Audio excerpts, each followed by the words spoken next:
Story 1. I watched a single notification cancel my best friend's wedding. At my best friend's rehearsal dinner, we discovered her fiancé was still swiping. The dinner was in one of those private rooms at a steakhouse, maybe 30 of us, just family and the wedding party. I was maid of honour. She looked happier than I'd seen her in years. Her fiancé had been buying rounds all afternoon, so he had that loose, overconfident thing going on where he talks too loud and touches everyone's shoulder. During dessert, the best man, the groom's brother, stood up with this tiny projector to do a surprise slideshow. His laptop wouldn't connect. After watching him mess with cables for a solid minute, he turned to the groom and asked if he could just use his phone since the photos were in their shared album anyway.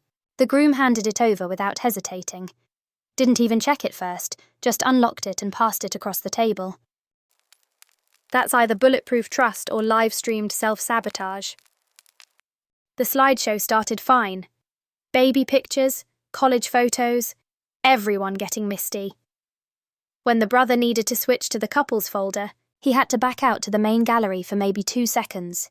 The phone's home screen filled the wall. That's when the notification popped up. Big teal heart, Hinge logo. You have a new like! The entire room went dead silent. You could actually hear someone's fork hit their plate. That silence slammed into the room like a punch. The best man yanked the cable out so fast he knocked over a water glass. The groom shot up from his chair, face going from drunk red to ghost white in about half a second. Started saying something about old notifications, how the app must have glitched. He forgot it was even on his phone. My friend's hands were shaking. Not dramatically, just this tiny tremor as she set down her champagne. She stared at him for what felt like forever, then pushed back her chair and walked straight out the side door without saying anything. The groom followed her out. Through the door we could hear him talking fast, his voice getting higher. Then her voice, low and flat. Then nothing. She came back in alone maybe 3 minutes later. Her mascara was smudged under one eye and she kept flexing her left hand like it hurt. She walked up to his empty seat, worked her engagement ring off. It took her a couple tries, and set it next to his water glass. That quiet clink of metal on crystal, louder than any mic drop I've ever heard. Then she turned to the whole room and said, "The wedding's off. I'm sorry you all came out for nothing." Her dad started to stand up, but she shook her head at him. She looked at me and asked if I could drive her home. Her voice cracked on home. We left while everyone was still frozen in their seats. In the car, she broke down completely, those awful gasping sobs where you can't catch your breath. Kept saying she was so stupid. How did she not see it? All the times he was working late suddenly made sense. The next morning, we spent 6 hours calling vendors. Most of them kept the deposits. The venue alone was $8 grand non-refundable. She joked that at least she found out before the honeymoon was non-refundable too, then started crying again.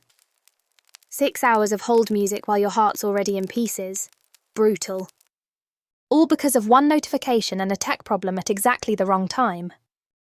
Story 2. I found out I was a project in my boyfriend's secret spreadsheet. My boyfriend tracks everything. Shower times, grocery trips, how long it takes to fold laundry. I found it quirky but harmless, just his way of being efficient. Wait, that's a lot of timers, kinda unsettling. Last week he asked me to find his tax documents on his laptop while he was in the shower. Said they were in a folder called 2024 Finances. I clicked around, found the folder, and started looking through files. Most were what you'd expect: pay stubs, receipts, bank statements. Then I saw a file called Personal Budget Tracker. I opened it thinking it might have the tax stuff. It was a massive spreadsheet with different tabs: groceries, utilities, entertainment, normal budget categories. But there was one tab labelled Miss Expenses that caught my eye. I clicked it. The first few rows looked ordinary enough: gym membership, Netflix, random Amazon purchases. Then I started seeing entries that made my stomach drop. Dinner at Marcello's, $82, made up after Thursday argument. Weekend trip, $340, relationship maintenance. Flowers, $45, preemptive gesture before asking about guy's trip. These notes read less like budgeting and more like a lab report on human emotions. Yikes. I kept scrolling. Every date we'd been on, every gift he'd given me, all logged with little notes about what he was trying to achieve. The ice cream he bought me after my bad day at work had a note: mood improvement successful. The earrings for my birthday exceeded expectations based on reaction. The worst part was finding my name in some of the notes compared to someone else. Better response than K, or more appreciative than last relationship. Like I was some kind of upgrade to a previous model. He came out of the shower and saw me staring at the screen. I asked him what this was. He didn't even look embarrassed. He said tracking expenses helped him make sure he was being fair and thoughtful. That before he started doing this, he'd been bad at relationships because he couldn't remember what worked and what didn't. He actually thought this showed how much he cared, that he was putting in effort to optimize our relationship. I told him relationships aren't supposed to be optimized. He said I was overreacting, that lots of people track spending, and this was just his way of making sure he was being a good boyfriend. The more he explained, the more I realized he genuinely saw nothing wrong with it. To him, I wasn't a girlfriend. I was a project he was managing. God, imagine finding out you're just data points to someone. I closed the laptop and grabbed my purse. He followed me to the door, confused, saying he'd been getting great results with his system and didn't understand why I was upset. I turned around at the door and said, "Add this to your spreadsheet. Girlfriend left, return on investment 0. Then I walked out. I heard later from a mutual friend that he actually did add it to the spreadsheet. At least now you know. Story 3. I found out my girlfriend was scheduling her affair. My girlfriend Sarah had been acting weird for about a month. Nothing major, just little things like keeping her phone face down more often, or saying she was tired when we'd planned something. I figured it was work stress. Her birthday was coming up, so I wanted to surprise her with a weekend cabin trip. She'd left her laptop open on my kitchen counter while she showered, and I figured I'd quickly check her calendar to make sure she was free that weekend. When I opened her calendar app, it was already on the current week. I was about to click forward to her birthday when I noticed Friday had something called Study Session Library. That seemed odd because she'd already mentioned having drinks with her lab group that night. I clicked on it to see if maybe she'd gotten the dates mixed up. There were 3 bullet points under the event. Call from parking lot, say heading into library. Text at 9:30 that you're getting coffee with study group. Phone on silent after 10. I stared at the screen. This wasn't a study session. This was instructions for lying to someone. Is she literally making a to-do list for deceit? That's ice cold. My first thought was maybe she had some family drama she was dealing with. Her mum could be pretty controlling. But then I scrolled back and found 2 more events with similar notes. One from 3 weeks ago labelled Gym had a note about taking a selfie in workout clothes before leaving. Another said early lab meeting, with a reminder to mention her professor keeping everyone late. Okay, multiple entries. This isn't a one-off, it's a pattern. I heard the shower turn off. Part of me wanted to close the laptop and pretend I hadn't seen anything, but I couldn't. When she came out towel drying her hair, I asked her about the study session on Friday. She said, yeah, big test coming up, probably be there late. Her voice sounded normal. Too normal. I turned the laptop around. The way her face changed. It happened in stages. First confusion, then this slow realization, then something between panic and anger. She rushed over and slammed the laptop shut like that would somehow undo what I'd seen. The shut laptop move is the universal sign for caught red-handed, and she knows it. That's not, you don't understand what that is. I asked her to explain it then. She started talking fast about how it was for her friend Katie who had a controlling boyfriend, and she was helping her have some space, and the notes were reminders to help cover for her. But even as she said it, she kept glancing at the closed laptop like it might open itself back up. I asked why the other events from weeks ago had similar notes. Her mouth opened and closed. Then she got defensive, asking why I was snooping through her calendar. I reminded her I was trying to plan her birthday surprise. The next 20 minutes were a mess.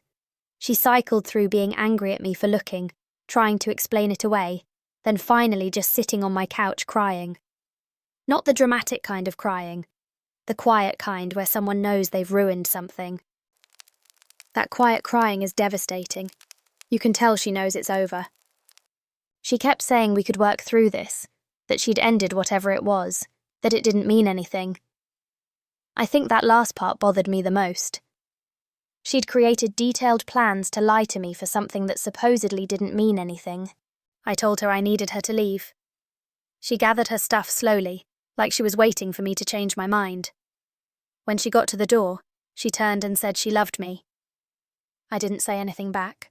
After she left, I sat in my apartment for a long time.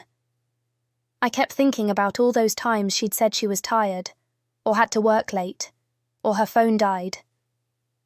How many of those were real? How do you even begin to figure that out? I deleted the cabin reservation the next morning. Still haven't told anyone what happened. When people ask about Sarah, I just say we broke up. Easier than explaining that I found out my girlfriend had turned lying to me into a scheduling system. She literally scheduled her lies. I can't even process that level of planning. Story 4. I hosted the game night that ended my best friend's engagement. Last spring, my partner and I had my best friend and her fiancé over for game night. She'd been with him about 6 months and couldn't stop talking about how considerate he was. He brought wine, which was nice, though he insisted on taking her keys and putting them in his jacket pocket, so she wouldn't lose them. Seemed weird, but whatever. We got bored of cards pretty quick, so someone suggested Never Have I Ever. You know, the drinking game where you put fingers down. Started with dumb stuff like calling in sick when you weren't, then it got into relationship territory. Everyone was getting pretty loose by then. My partner threw out Never Have I Ever checked up on an ex online. Everyone put a finger down, laughing. I admitted I'd Facebook stalked an ex after his wedding.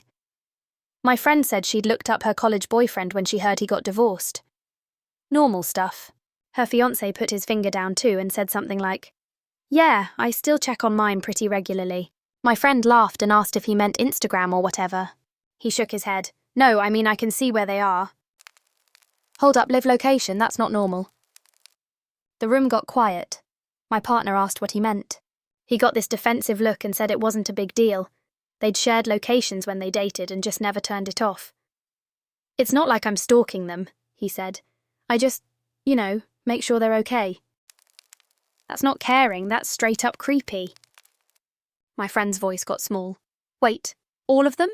"Just the serious ones." He was getting irritated now. "Look, if they cared, they'd remove me. They probably forgot it's even on."